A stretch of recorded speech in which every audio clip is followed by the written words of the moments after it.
Welcome. I'm Linda Robertson, a member of the Northwind Art Reading Series team. I work with Sheila Bender and Holly Hughes, and often in partnership with Centrum, to bring poetry to the Port Townsend community and beyond. For the past year and a half, we've brought you pre-recorded and live Zoom readings by many generous and inspiring poets.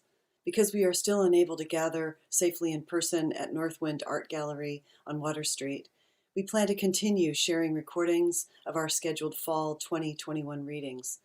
This reading features two local poets, Prismon-Reed and Pamela Moore Dionne. First, we'll hear from Pamela. Afterwards, Prismon-Reed will be introduced by Holly Hughes. Enjoy! Poet, writer, and visual artist Pamela Moore Dionne's work has appeared in a number of journals, including Shenandoah and Pontoon. She was a Jack Straw writer and received their artist support grant to record a CD of her Sabina Spielrein Guzzles series. Pamela earned a Centrum Foundation residency and a Washington State Artist Trust Gap grant. Her visual art has been published in journals and presented in one-woman shows. Her first two chapbooks, Paradox and Illusions and Taut Caesuras, were published in 2020 and 2021. Other credits include founding and managing the online art and literature journal Literary Salt. She has earned her MFA from Goddard College. Welcome. Today I'm reading from my latest poetry chapbook titled Taut Caesuras.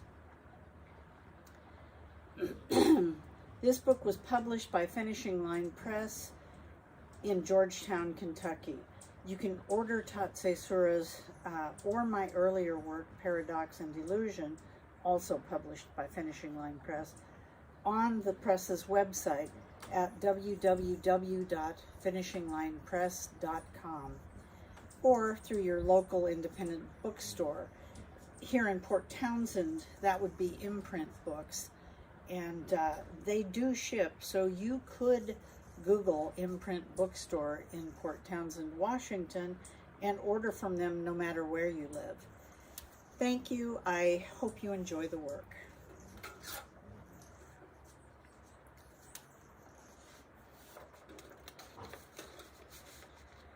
This first poem was written on the day of my father's death. It's a Western version of a Malayan form called Pontoon. The repeated lines are meant to create unexpected intersections in the overall structure. Please note that the first and last lines are from Wallace Stevens' poem. The title of this is Slow Teeth. The house was quiet and the world was calm. My fingers lay along a bone ridge, softened by rolling folds of blanket, white as the flesh it warmed. My fingers lay along a bone ridge, stained by sunlight, white as the flesh warm under nails rimmed with broken skin.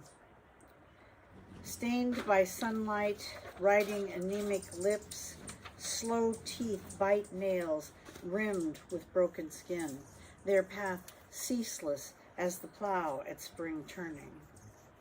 Anemic lips ride slow teeth, the metallic taste, ceaseless as the plow at spring turning.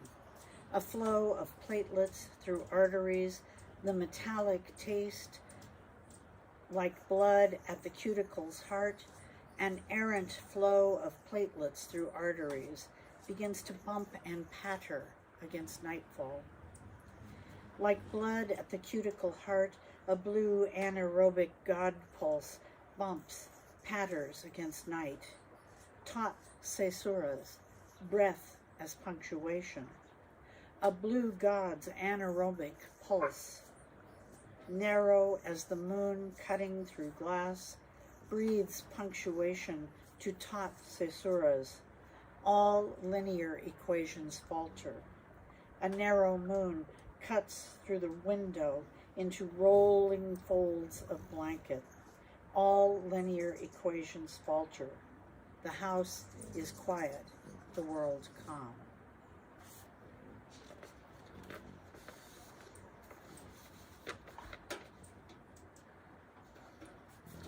The next poem is a free-form prose poem. It's about the birth of my handicapped grandson. Perfect. Wet lung is the least of your problems. I watch your labored breathing, a plastic tube taped to the curve of your nose. My breath quickens, pacing with yours. Skin soft and pink as the underside of my wrist, hair a brown blur of spider web. I lift the receiving blanket, my retinas acid-etched with weeping. Your feet, round as rubber balls, absolute orbs, except for 10 toes with silk nails. They press against your shins at an almost exact 180 degrees from the ankle. Your legs are stiff, unjointed at the hip. They are bowed to an O, like the O's we made when our son said, "Something's wrong." He disappeared, leaving us with that terrible unknowing, our hungry mouths oval as the O given in solace by friends who take us in their arms and rock us the way we rock you. Both your femurs fractured at birth, common, they say, with this disease. We wait. The O's soften as we hold you against our bodies. A legion of doctors march through the ICU, neurosurgeons, geneticists, orthopedic surgeons. They tell us of coddled dimples, domed fontanelles, dislocated hips and pulmonary hypertension. Fortune tellers all, parsing the unreadable signs. Days pass. Each of us breathes the now that we are given.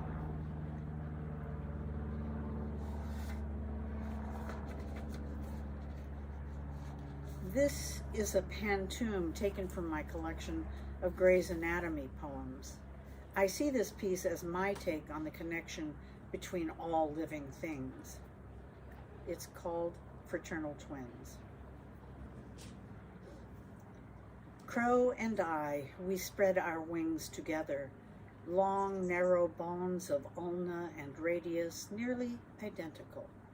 Except for density, I could fly away. We are fraternal twins born of the same nature. The long, narrow bones of ulna and radius nearly identical. A blue heron hunts shallows, metatarsals wet to the ankle. We are fraternal twins born of the same nature. I gird myself in neoprene to the hips and match stance. A blue heron hunts shallows, metatarsals wet to the ankle. Her flesh covers a cranium, protecting a fragile brain. I gird myself in neoprene to the hips and match stance. Waves lap against her, green-gray. Crow circles overhead. The heron's flesh covers a cranium, protects a fragile brain.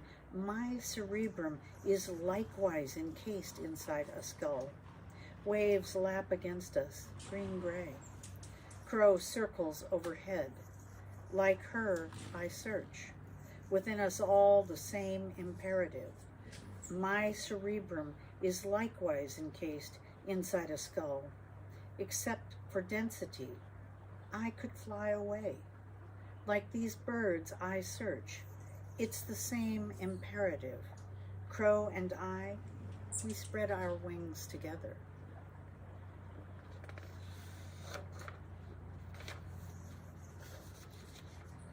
This next piece is a prose poem written in couplets and in 2 parts.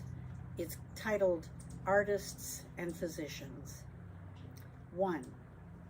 2 disciplines study the anatomy of human form. Medicine views musculature laid over bone as concrete system. Artists view anatomy from a gestural stance.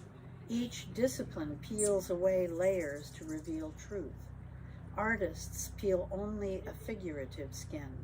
Their anatomy is metaphor. A physician removes layer after layer to reach what is beneath. At one time, it was hard to tell art student from medical student. Both involved themselves in the workings of cadavers. 2. My first experience with a human skeleton was in life drawing class. These bones belonged to a once healthy young man. What was left of him came from Cambodia in the 70s. I could not sketch this remaindered human with anything but anguish. A sudden familiarity with the unknown dead can render uneasy alliances. I pictured a student, or perhaps a teacher like me, perhaps with a family. In his country, intellectuals were marked for slaughter and mass graves. Here, a long-dead anatomy professor continues his career.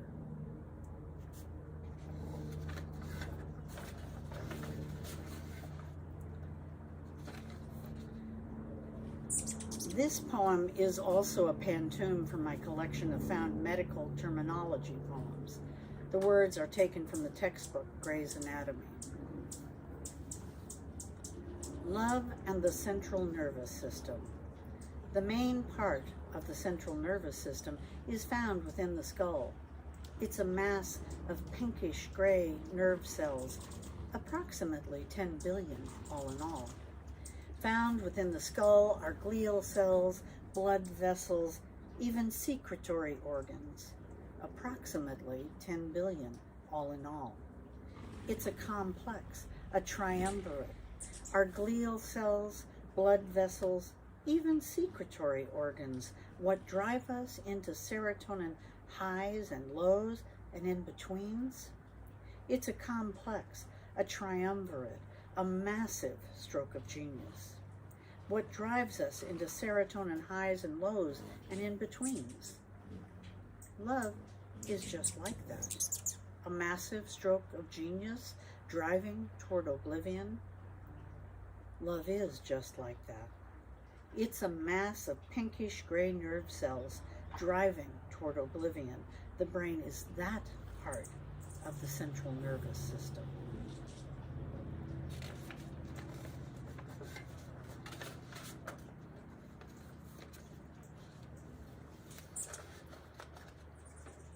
When I was 15, I was in a serious car accident.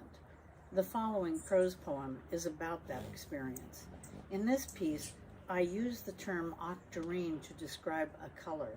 That word was created by Terry Pratchett in his Discworld books. It's titled Mercury Rising. 15 years old in the back seat of my mother's 1960 Mercury Monterey, Mom driving, Aunt Dottie beside her talking, my 4-year-old cousin sitting between me and my older sister on that broad back bench. Traffic is tight on this day before Thanksgiving. I died that day, went through the windshield, no seatbelts back then. The woman who crossed the center line was eating a sandwich and drinking coffee on her way to work the night shift at the Bremerton Naval Yard. They said she must have tried to hit her brake, but got the gas pedal instead. By the time she plowed into us, head on, she was doing 80. It totaled the Mercury. She died that day too. Hers stuck, mine didn't. We met in the emergency room, looking down on ourselves from far above those bloody bodies.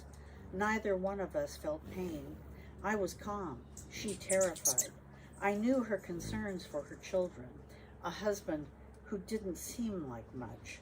She had to take the walk, so I went along.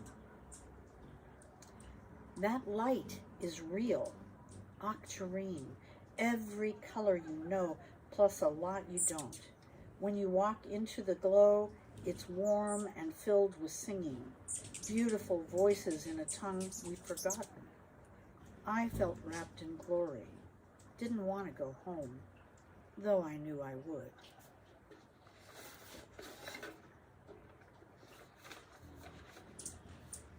And this next poem is a variation on an ancient Arabic form called the ghazal.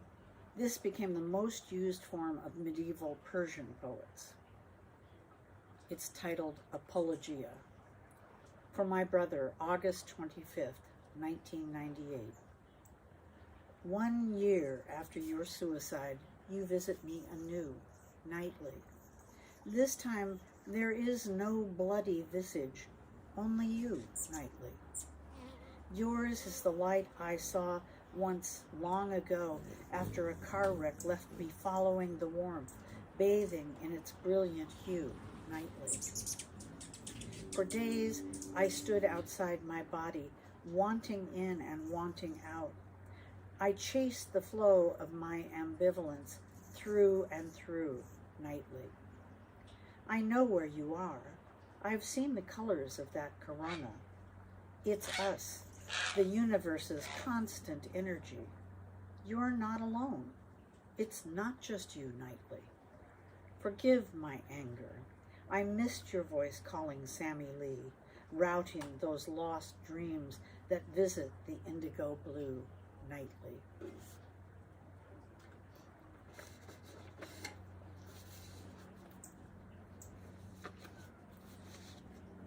This final piece is a prose poem that I wrote in fragmented phrases all over the page in order to mimic my mental process during the fall on my ascent of Mount Eleanor in the Olympic Mountains. It's titled Mount Eleanor. Gravity screams, lion-voiced, on the west side. I'm trapped, a tight glissade run, worn deep by other climbers. Ice, razors, blue-white blur, slope rushes upward against thighs, buttocks. Below me, a rock stack, huge, unyielding. Stone-cold air, urine scent of mountain goat, blood taste salt, sharp teeth clashing against tongue. Sound, a desperate creature caught in the cavern of my mouth, its arc fighting a larynx taut with adrenaline. Tethered to my skittering axe, useless trail of ballast, I feint, parry, the blade batters my arm, my head, my shoulder, a blind assault. The rock stack rises to meet me. You stand before it, 200 feet. If we make contact, I'll take you with me. I hear hard-packed ice hammering more than I feel it. My heels stutter, stumbling, scrabbling. I dig in. Brace. Flex my knees. The slope slows its onrush. I dig in harder, harder. Regain the axe. The mountain ceases to move. Nothing to it. My hands shake. My knees quiver. I can't stand up. So I plant my axe a little too firmly. Begin more carefully. By the time I reach you, I've considered what I've done to save myself. Hi, I'm Holly Hughes, and I'm co-curator of the Northwind reading series along with Linda and Sheila Bender. And I have the pleasure of introducing our next reader, C. Prismon-Reed. Carol has been writing poetry since junior high and early adopted an imagist, minimalist, and lyric style, though she will occasionally adopt more extended structures as the situation demands. Her goal is to invite the reader or listener to share a moment of insight and the environment it happens in, a sort of stream of consciousness participation. In recent years, she has been drawn to the classic poetry of China and has translated many of her favorites. This translation work also sparked an ongoing study of the traditional calligraphy of Chinese and Korean poets. Her first chapbook was published in 2018 called Footsteps in the Night Sky. She has been in the Port Townsend area for about 6 years and is happy to call it home. Please welcome C. Prismon-Reed. Thank you, Holly. I'm going to begin with reading from my book, Footsteps in the Night Sky, and then I'll follow with some other newer ones. I'm glad you could stop by and listen. Cloudy night, 11th month, 2 a.m. Beyond descending curves of the familiar ridge, the lights of the city reflect off a veil of clouds. Stars turn with the turning earth unseen, constant in their respective spheres, dependable and bright. The old oak tree, pruned smooth last spring, shows new wild growth. With my eyes closed, I can hear the ocean surf sighing, sea owls hunting, silent creatures in the misty night. Ephemeral moon. First there, then not there. An ephemeral half moon westering, caught a moment and the next obscured by clouds. I turn away, having waited a moment more, waiting to see if it would reappear, but it did not. In an east-facing window, hints of blushing color, the underbelly of the same dull clouds, a wash of pink, then orange, the unseen sun rising. Through the upper reach of trees, having just made the decision, a dark bird flies, a moving shadow against pale sky, flaps once, twice, and is gone.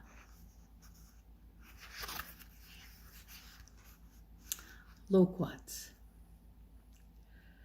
The fog, dark tendrils of silent gray creeping, wispy fingers searching pre-dawn silhouettes.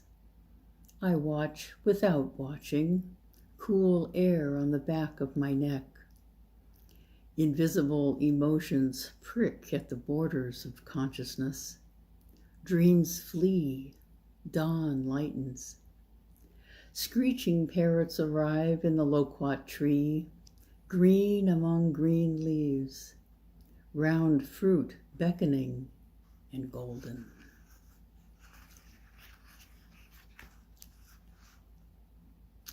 Wondering what to do next. Into blank thoughts, the gulls' shrill crying, flying away, distance fleeing softly with them. The sky waiting for spring or summer to drift in from the ocean. Sunlight glances on the half-closed, half-open blinds. Bands of blue and green between pale shadows.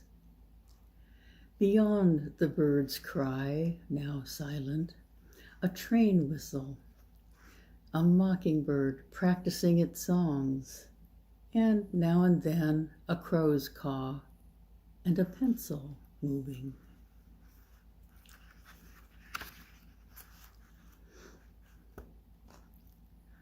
Idle Moon from Longjiang, China, 2013. The quiet night drifts across the river. 4 lit lanterns float skyward, then 2 more, 1 pale star among them. Turning west down an empty street, there sits the crescent moon, idly waiting. Orchid Scent Love, considering a poem by Yu Chuanji, who lived about 844 to 869. So long an orchid scent love filled an empty room, the walls still waft with fragrance. The deep, jade-clear night sparkles with all the stars of heaven, the bright moon rising and setting alone. 10,000 distances between us, the smell of fresh snow unmistakable lingers outside my door. Chin Hand, on reading a poem by Bai Ju Yi, who lived 772 to 846. If I hold your hand 1,000 years, would all your thoughts and feelings permeate my mind, melt in through my skin, touch, making a bridge between us? I wonder, would you know me as directly, just as much?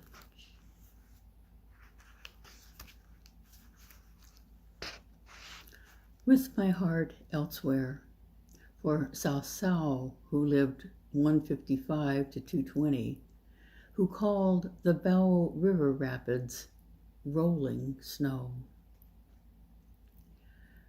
The wind has been restless all day, until now it has blown the afternoon away. How is it that my running heart is still in the midst of all this commotion, a stone fixed in place under the rolling snow?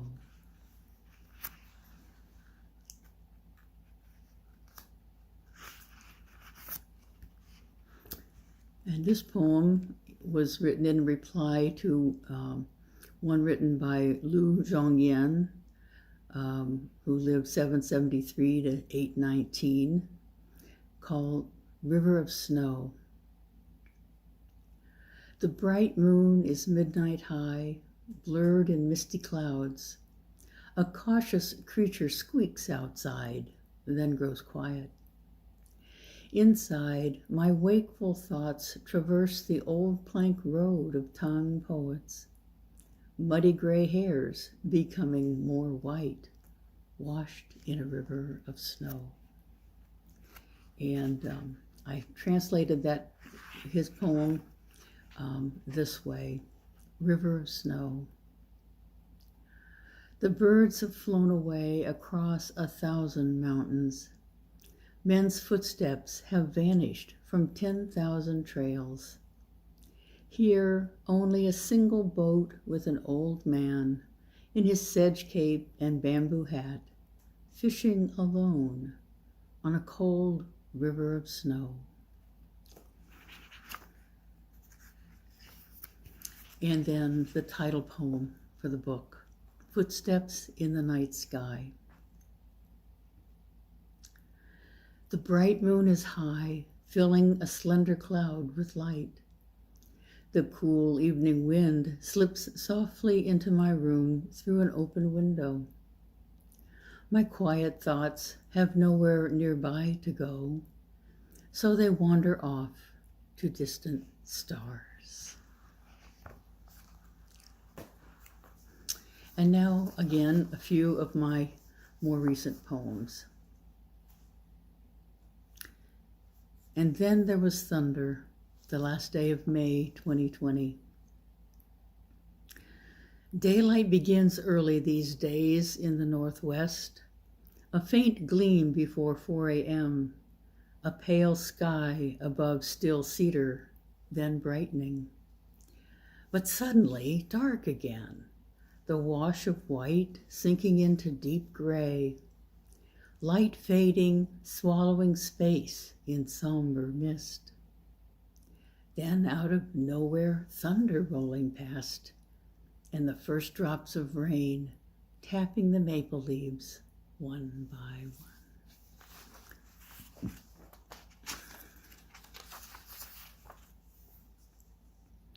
Night thoughts. The moon, a white peony, multi-furls of light blossoming in the sky. Stars wait for night to fall, lingering in afterglow. My heart waits too, traveling in trackless miles of memory, hoping to find you home. A desert scene, traveling in northern Utah.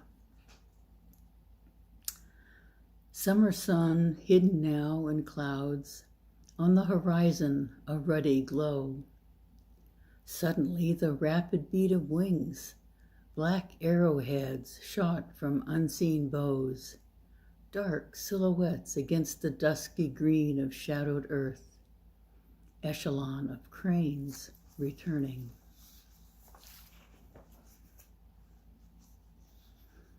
The mountain. Levi loved his mountain. In my mind's eye it rises. We are there together. A calm wind flowing around us. The rocks of our being placed side by side. Millennial remnants. Light pours into the pined forest at the edge of thought, absorbed in thick air. A raven awaits nightfall, gurgling croaks knocking at an invisible door. Two rocks remaining silent.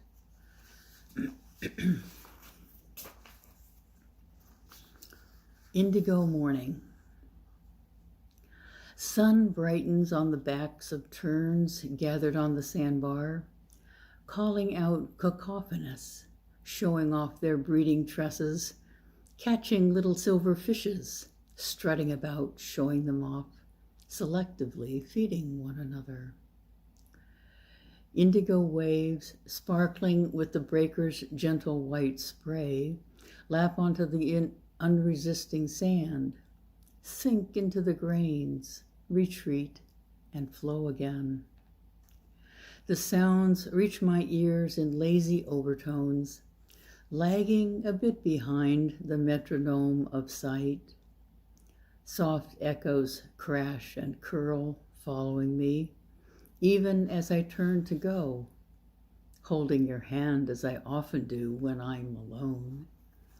Today, for the first time, I feel our fingers intertwine, like secret smiles, like slant rhyme.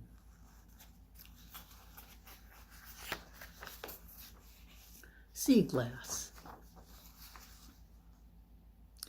Sand, the margin where wrack leaves a trail of shell and flotsam, the ocean receding back into its bounty, unity, the irresistible oneness of water. Sunlight, a path curves in the waves, white foam lingering a moment at the edge of the latest smooth pass onto the shore, pushing a tendril of dry weeds into a new curl, abandons it. A pebble of sea glass, frosted by sand, a million turns of attentive water washing it, the core still brilliant and blue. Let me read that last portion again. A pebble of sea glass, frosted by sand, a million turns of attentive water washing it, the core still brilliant and blue.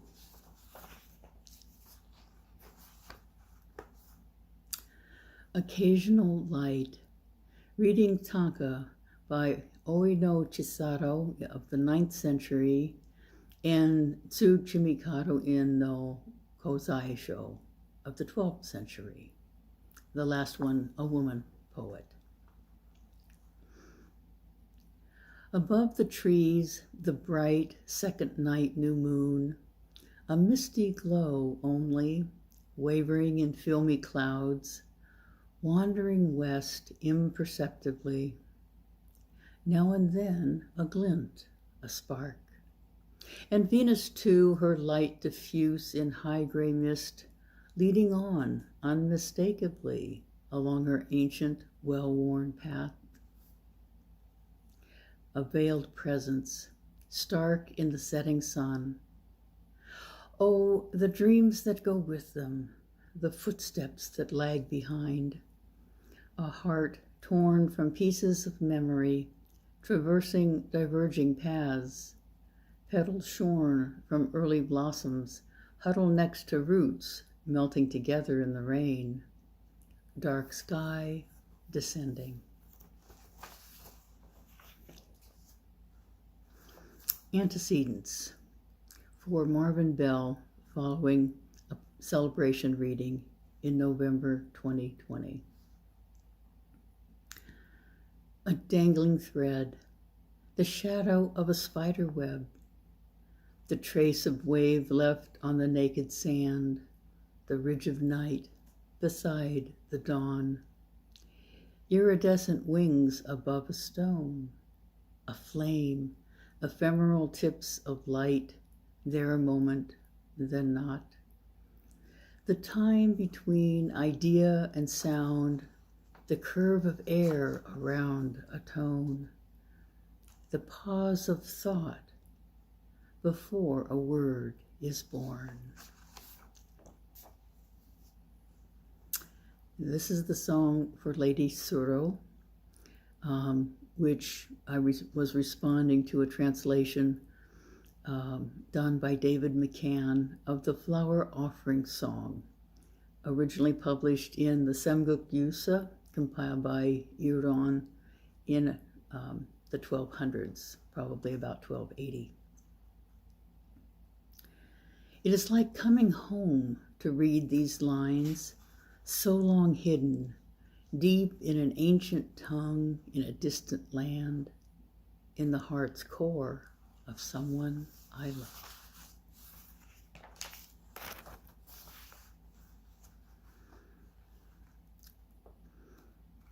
A Quiet White Flame, a prose poem for the year 2021. The moon, it has shown her pale daylight faces waning the last week or so, dodging clouds in her rising and falling arc, keeping her bright curve sunward. But the muse has remained silent, winter wrapping an invisible cold mist around the thin bare branches of the magnolia, all tips lit with quiet white flame. And I would like to close with a translation that I did of a poem by Li Bai, who lived 701 to 762, Musing on a Quiet Night. Moonlight shines brightly beside my bed, as though the floor were covered with frost. Lifting my eyes, I look at the radiant full moon. Looking back down, thoughts overflow with memories of home. Thank you. Thank you for that beautiful reading, Carol. Your poems are transporting, stilling, and opening all at once. So many subtle yet powerful images invite us into a deeper experience of the world, and we're all grateful for it. C. Prismon-Reed's book, Footsteps in the Night Sky from Blue Light Press, can be ordered through your local independent bookstore. I'd like to thank both readers, Pam Dionne and C. Prismon-Reed, for sharing their poems with us today. You can, of course, support both poets by buying their books. Their titles will be shown again at the end of this video. Since we're still not able to meet safely in person, we'll be continuing to post readings online throughout the fall. For our next reading, we'll be featuring two poets from Empty Bowl Press and Anacortes, with new books out in the past year, so you can look forward to that. Finally, I'd like to thank Northwind Art for partnering with us in the Northwind Reading Series. I'd also like to thank Kurt Vandersloos for editing the videos and posting them on YouTube. You can find all the readings from the past year on YouTube under Northwind Readers, and I really hope you'll check them out. We've just had a wonderful lineup of readers, and they're all there. If you'd like to be on our email mailing list, you can contact us at nwindreaders@gmail.com. That's NWIND readers@gmail.com. So thank you again to our featured poets and to you, our poetry community, for helping to support poetry. We'll see you next time.